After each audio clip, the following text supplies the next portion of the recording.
Hello and welcome to another Openings Studio video training. Today we will cover the Openings Studio and SimpleK integration.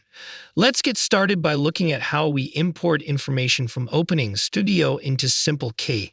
First, we open SimpleK and use Load from Openings Studio context menu under the building list.